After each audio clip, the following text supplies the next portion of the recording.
मैं हिमाचल के संदर्भ में इतना कहना चाहता हूं कि मैंने नीति आयोग की बैठक के बाद माननीय प्रधानमंत्री जी से समय मांगा था और प्रधानमंत्री जी ने हमें समय दिया था और मैंने उनसे कहा कि जो हिमाचल के जो बागवान हैं, जो बाहर से सेब आयात होता है, उसके कारण हिमाचल के बागवानों के रेट गिर जाते हैं और नुकसान होता है। और तुर्की से और अजरबैजान से आने वाले सेब पर प्रतिबंध लगाने की बात की जाए तो उन्होंने कहा कि हम इस पर जो भी अभी फसल आएगी हम ऐसी कोशिश करेंगे कि हिमाचल के बागवानों को नुकसान ना हो और किसी प्रकार से जो बाहर का सेब है, क्योंकि कुछ एग्रीमेंट्स होते हैं उसके अनुसार वो बात करेंगे, उसको हम कम करेंगे।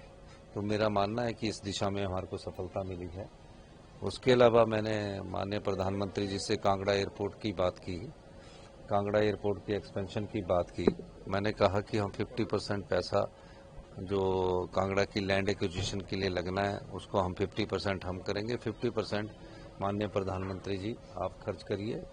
और जब ये प्रोजेक्ट बनना होगा, 3 प्रोजेक्ट बनने होंगे, तीन पार्टी इसमें इन्वॉल्व होगी, एयरपोर्ट अथॉरिटी ऑफ इंडिया और हिमाचल प्रदेश सरकार और या कोई तीसरा प्राइवेट पार्टी है, तो इस प्रकार की लैंड पर एयरपोर्ट बनना चाहिए। इस संदर्भ में बात हुई और मैंने ये भी कहा कि जो हमारी पावर प्रोजेक्ट्स है, चाहे वो एनटीपीसी ने बनाया है, चाहे वो एनएचपीसी ने बनाया है, चाहे वो एसजेवीएनएल ने बनाया है, उसमें 12% फ्री रॉयल्टी उनके नेशनल पॉलिसी है। जो 12% फ्री रॉयल्टी मिलती है वो कंपनियां अपने प्रॉफिट से नहीं देती, वो कंज्यूमर के से लेकर देती है। हमने कहा जिन पावर प्रोजेक्टों का जो पावर प्रोजेक्ट है, जिन पावर प्रोजेक्ट्स का ये कर्ज फ्री हो जाता है, कर्ज मुक्त हो जाते हैं, उसके बाद प्रदेश की रॉयल्टी बढ़नी चाहिए। कम से कम 50% उस रॉयल्टी पर प्रदेश की को मिलना चाहिए, ताकि जो पानी है, जो पानी हिमाचल की संपदा है, वेल्थ है, जो भी प्रोजेक्ट फ्री हो जाए उससे रॉयल्टी का शेयर हमें बढ़ना चाहिए और एक सीमा उस प्रोजेक्ट की होनी चाहिए जो हमें वापस मिलनी चाहिए। यानी कि 40 साल बाद वो स्टेट को वापस आना चाहिए और जब वो प्रोजेक्ट फ्री हो जाता तो उसके साथ 50% हमको रॉयल्टी मिलनी चाहिए। इस दिशा में मैंने प्रधानमंत्री जी से व्यक्तिगत तौर से मुलाकात भी की है और निश्चित तौर पर हमारी बातों को गौर किया जाएगा और आने वाले समय में हमने ये चाहेंगे कि इन चीज़ों पर वो गौर करें। तीसरा, जो हमारा फाइनेंशियल स्ट्रक्चर्स है और फाइनेंशियल स्ट्रक्चर्स में जिस प्रकार की डिसिप्लिन की बात है, और हमने कहा कि आप इस समय हमारी स्टेट रिफॉर्म से गुजर रही है, आप हमारी आर्थिक स्थिति ठीक नहीं है, आप कृपा करके हमें कुछ फाइनेंशियल असिस्टेंट भी दीजिए। और निश्चित तौर पर हमने ये बातें उनके सामने रखी है। नीति आयोग में भी मैंने यही कहा था और उसमें आरडीजी कम हुई है और हमें जो प्लानिंग कमीशन के पास हमने ये कहा कि जो हमारी फॉरेस्ट लैंड है वो 68% है और जो फॉरेस्ट कवर है 28% है।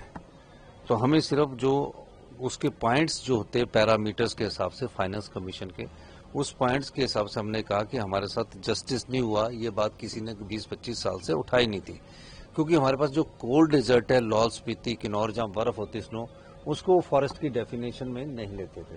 तो उस बात को भी मैंने नीति आयोग की बैठक में उठाया था। हिमाचल ये पीड़ा उठाए हुए हैं, लेकिन एसपी वर्सेस डीजीपी की लड़ाई बार बार सामने आती है। इस मामले में विमल नेगी की हत्याकांड में भी वही चीज सामने आ रही है।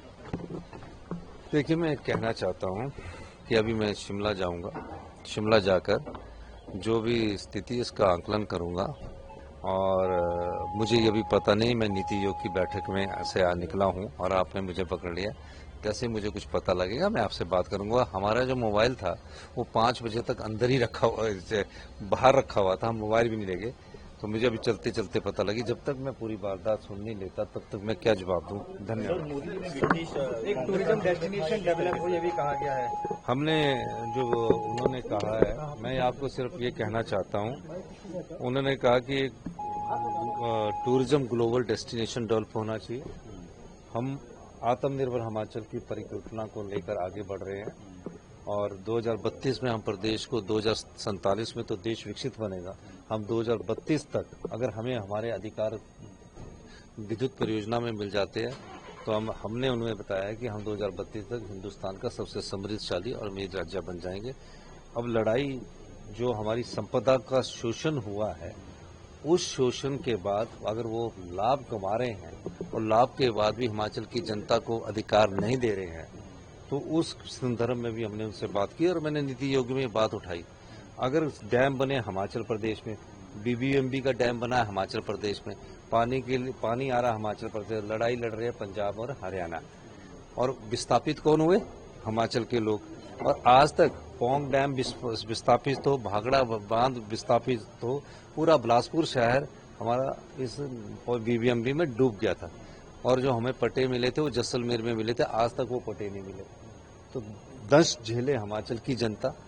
और जब देश पर कुर्बान करने की बात आए तो जनसंख्या के आधार पर ना जाकर भी पूरे देश में 4 परमवीर चक्र हिमाचल के लोगों ने इस देश की एकता और अखंडता के लिए बलिदान दिया। और जब हमारे अधिकारों की बात हो, छोटा प्रदेश होने के बाद, पार्लियामेंट में आवाज कम होने के बाद हमारा ही शोषण हो, उस आवाज को हमने यहाँ उठाया। अगर आप ये वीडियो YouTube पर देख रहे हैं तो हमारे चैनल को सब्सक्राइब करें और बेल आइकन को दबाना ना भूलें। अगर आप Facebook पर ये वीडियो देख रहे हैं तो हमारे पेज को लाइक करें।